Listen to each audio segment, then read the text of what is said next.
Pelo visto, a saga de processos em cima da Beta não parou no último vídeo dela de 1 hora. Isso porque após esse vídeo, a advogada, junto de um cara da União Jovem de Advogados, se eu não me engano, lançou um vídeo falando que eles estariam tomando as medidas cabíveis contra a Beta pelo que ela falou. E pelo que deu a entender, porque aqui, gente, esse vai ser um vídeo de 1 milhão de perguntas, porque eu não entendi muita coisa agora, eu tinha entendido uma parte até a Beta, mas com esse novo vídeo me deu muitas questões, então esse daqui é um novo de ataque, é um vídeo de realmente perguntar certas coisas que eu não entendo. Então, antes de mais nada, já peço pra você se inscrever no canal, dar um like, dar um hype, que hype é a coisa mais importante que tem no YouTube atualmente. E assim, já me conta o que você tá achando de toda essa história. Bora pro vídeo. Seguinte, gente, este daqui é o vídeo, tá? Que a advogada ele vai se apresentar. Eu não entendo muito sobre essas coisas de advocacia jovem e tal, mas então bora ver. Sim, estou aqui me pronunciando publicamente em favor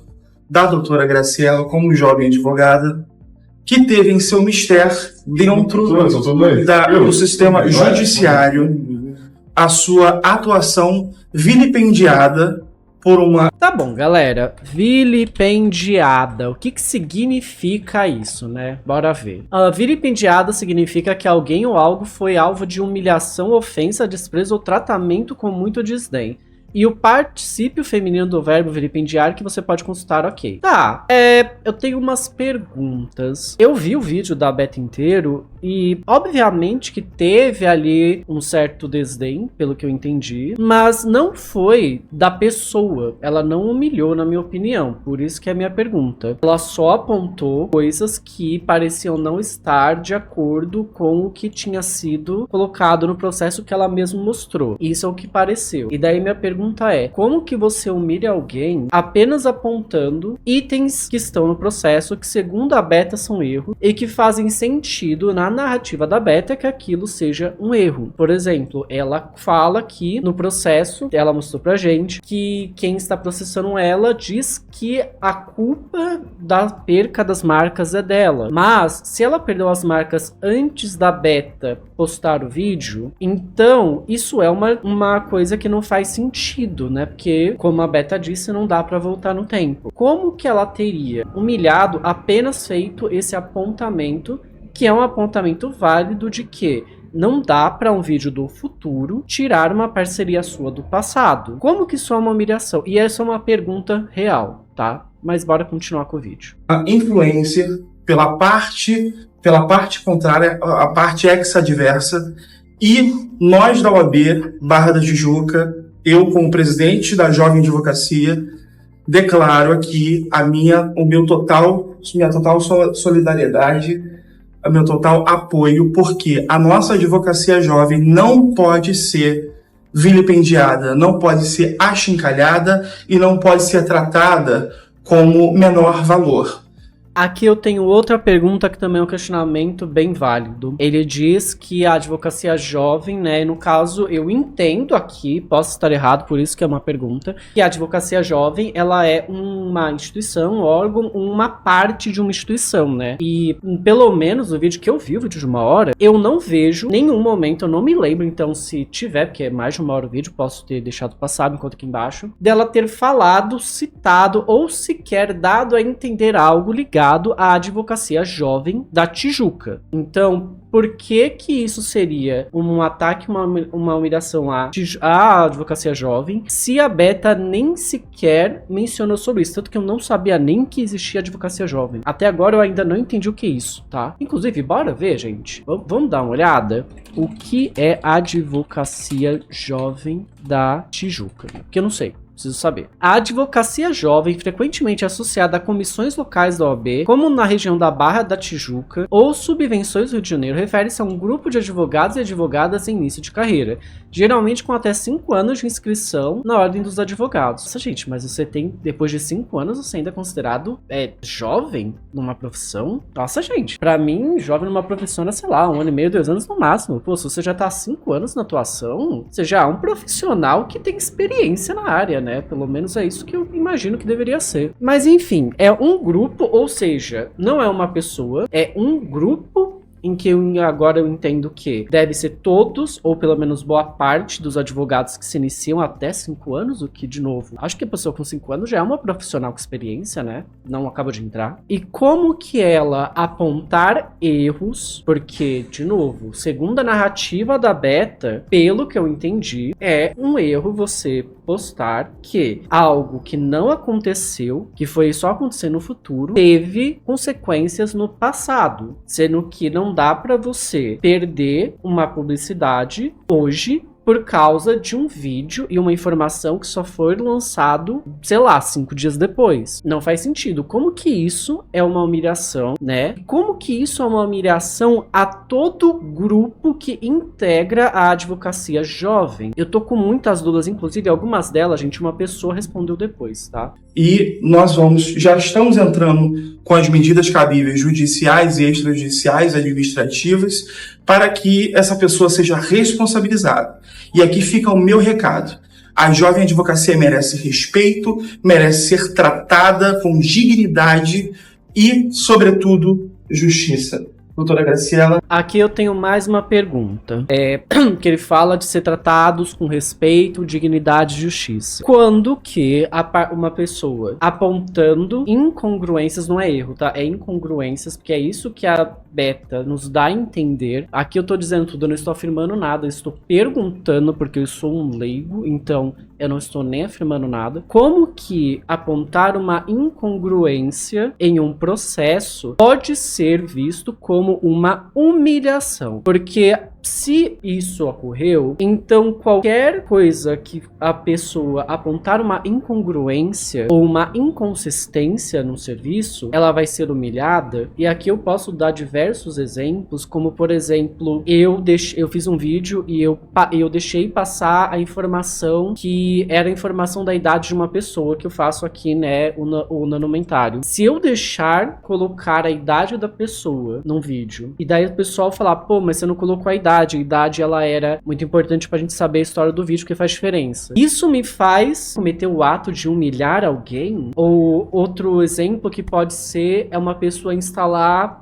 painéis solares numa casa. Se essa pessoa instala os painéis, mas ela esquece de ligar a fiação dos painéis para a energia que é gerada entrar na casa, e daí quem, né, tá pagando pelo serviço, vê isso e fala, meu, você não ligou, esse trabalho não foi do jeito que eu pedi, ou eu não entendi o porquê você não ligou, isso também pode ser considerado uma humilhação, porque é um apontamento de uma incongruência ou uma inconsistência também, porque deveria ser inteiro o projeto, se você não termina, o projeto foi inconsistente. São várias perguntas que eu tô me fazendo, porque eu estava vendo opiniões sobre isso, e de repente eu só vi um comentário da pessoa falando que a advogada entrou com medidas cabíveis contra a Beta, e falei, mas medidas cabíveis contra o quê? E daí eu tô vendo esse vídeo e eu tô com muitas dúvidas. Eu quero te dizer que você pode contar com a jovem advocacia da Barra da Tijuca, assim como os outros jovens advogados podem contar comigo e sempre contam comigo no meu privado. Muito obrigado. Se você quiser externar alguma coisa, pode falar. Eu que agradeço. Somente falar que nós temos prerrogativas e eu estava no exercício da minha função, então eu mereço respeito. E existem crimes que vão ser tratados já feito o boletim de ocorrência, vão ser tratados nos órgãos responsáveis por isso.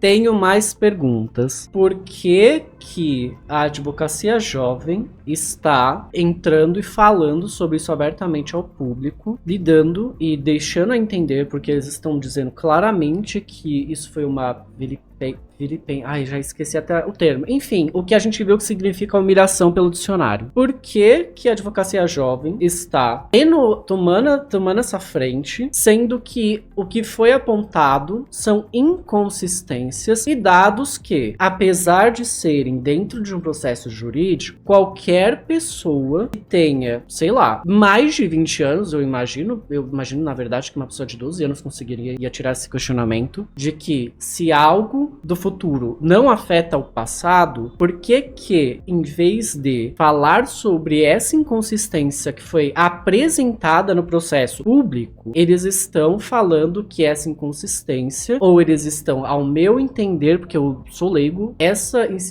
inconsistência se tornou uma humilhação. Porque aqui eu vejo várias falhas de comunicação que eu posso afirmar essa parte porque eu não estou entendendo. Que é, como que discordar de alguém é uma humilhação, como que apontar uma inconsistência num processo que é um arquivo legal, jurídico, é uma humilhação. Por que que, em vez de sair e falar sobre a inconsistência do processo, estão falando sobre isso sendo uma humilhação sem explicar? Quarto, como que a gente vai entender algo sobre isso, sendo que não explicaram nada sobre? E daqui é um questionamento válido, porque se isso fosse feito em processo de justiça, se ninguém tivesse postado um vídeo, ninguém estaria fazendo nada, só estaria fazendo o processo. Mas a partir do momento que você publica um vídeo para que todo mundo veja, você está, de certa forma, midiatizando, é esse o nome? Enfim, você está tornando algo midiático, algo público. E a partir do momento que você torna uma ação pública, você está fazendo um pronunciamento e um anúncio para as pessoas de forma pública. E vocês não explicaram nesse vídeo nada de todos os questionamentos que eu estou fazendo. E eu gostaria, como pessoa, principalmente um leigo, de entender porque chegar e falar, a gente vai tomar as medidas cabíveis porque, segundo tradução do dicionário, humilharam essa advogada. Tá, mas como que foi a humilhação? O que ali diz que foi uma humilhação? Por que ali só tá falando da humilhação e não está falando dos apontamentos da pessoa? Por que vocês colocaram isso de forma pública se vocês não estão explicando nada para o público? Eu tô cheio de perguntas e todas elas estão sem respostas. Porém, teve uma pergunta que surgiu quando eu tava vendo isso e que eu fui procurar e uma pessoa postou. Graças a Deus, gente, essa daqui é a Laís Souza, tá? Maravilhosa, Laís, muito obrigado, porque você postou isso há 15 horas, eu achei fantástico, porque, mano, a pergunta que eu tive que é, pelo que parece, esse desenrolar vai continuar rolando. E eu entendi que, aqui é um entendimento, tá? Como eu tô falando aqui, gente, eu não estou afirmando nada, estou falando que eu entendi, eu posso estar errado completamente, até porque é um vídeo de questionamentos. Se a Beta, que tá sendo processada, o juiz falar que a Beta tá certa, que ela não fez nada de errado, então a pessoa, em tese, a Beta pode pedir, ou o advogado dela pode pedir para quem tá acusando ela pagar as custas do processo. Mas eu também entendi que a partir desse momento que eles tornaram público uma nova ação, que agora as coisas estão escalando, principalmente porque nada foi explicado pra nós. Ela foi vilipendiada, tá? Eu tive que procurar na internet o que é vilipendiado. Por quê? Como? Como é que isso aconteceu? Sabe, quais são os pontos? Por que só tá falando da parte da vilipendiada e não tá falando do processo em si? Então, é muito questionamento e pouca explicação, ou basicamente nenhuma no caso. E daí eu me perguntei, e se ela quiser desistir do processo, quem tá processando a Beta? E daí eu descobri, gente, que se a Beta não quiser, quem tá processando ela vai ter que ir até o final. Então, com vocês, Laís Souza. E ela vai enfrentar um outro problema, porque caso tanto a Beta quanto a Carla no trabalho já tenham apresentado contestação nesse processo, porque ambas falaram que já foram citadas, ela só pode desistir com a anuência das duas. No processo civil, a partir do momento que se formou a relação processual, né, a outra parte foi citada, tomou ciência, manifestou no processo, está ciente de que está rolando uma ação contra ela tem que dar anuência, ou seja, ela não tem nem mais o poder, se já tivesse sido juntado contestação nesse processo, de desistir. Muito provavelmente a outra parte já teve que contratar um advogado, já teve gastos, né? E pode simplesmente decidir que aquele processo vai continuar, vai ter uma audiência de instrução e julgamento, elas vão juntar as provas no processo e vai haver a sentença de um juiz. Elas, inclusive, podem pedir ali um pedido contraposto por litigância de má-fé, por exemplo, né? Eu tô falando de um modo geral, não só desse caso em específico. Então, por isso é tão importante contratar um profissional que fale a verdade para você e que não simplesmente fale com você que você tem o direito, você pode processar. A gente pode processar A partir daqui, eu não vou passar mais porque ela explica outras coisas que, muito obrigado por explicar, mas que não fazem sentido com o escopo desse vídeo. Ela explica que então, se ocorrer em algum momento de quem tá processando a Beta e no caso a Carla também, que era mais na Beta, ela quiser desistir, essa pessoa, se a Beta e a Carla não quiser, não pode. Então, pelo que me parece, a partir de agora, isso meio que deixou de ser só uma briguinha de internet e se tornou uma briga judicial. E eu sou leigo, eu não sei como é que funciona, até porque eu tive que pesquisar o que significa a palavra, né? Mas a partir do momento, no meu entendimento, que um processo não cita o que iniciou o processo, que é o comentário, porque o comentário não aparece no processo. Só falam que tem um comentário, a postagem, mas não mostram a postagem do comentário. E que no processo diz que um vídeo que foi lançado dias depois dessa pessoa ter as consequências do comentário que ela fez, a Beta não pode voltar no tempo, né? Nem o YouTube consegue voltar no tempo, quem dirá a Beta. YouTube é uma coisa digital. Meio que dá a entender pro público que o juiz vai estar mais de acordo com o lado que tá fazendo os questionamentos que são válidos, né? E então, talvez a gente tenha mais e mais e mais capítulos dessa história. Só que assim, minha opinião agora como pessoa, sem ser só como youtuber, eu acho que isso tá ficando tão feio na internet, essa história toda. Eu acho que isso tá criando uma imagem tão feia, pelo menos pra mim. Depois de tudo isso, eu acho que eu não compraria mais. Eu, como um consumidor de coisas de cuidado com a pele, mas sei lá, eu acho que eu não conseguiria comprar, gente, algo que alguém que tá fazendo tudo isso indicasse. Eu simplesmente deixaria de comprar dessa marca por causa disso. Mas enfim, me diz o que você acha aqui nos comentários. Hype esse vídeo, por favor, hype esse vídeo, porque o hype é a coisa mais importante no YouTube. O hype manda pra muita gente. E nos vemos no próximo vídeo.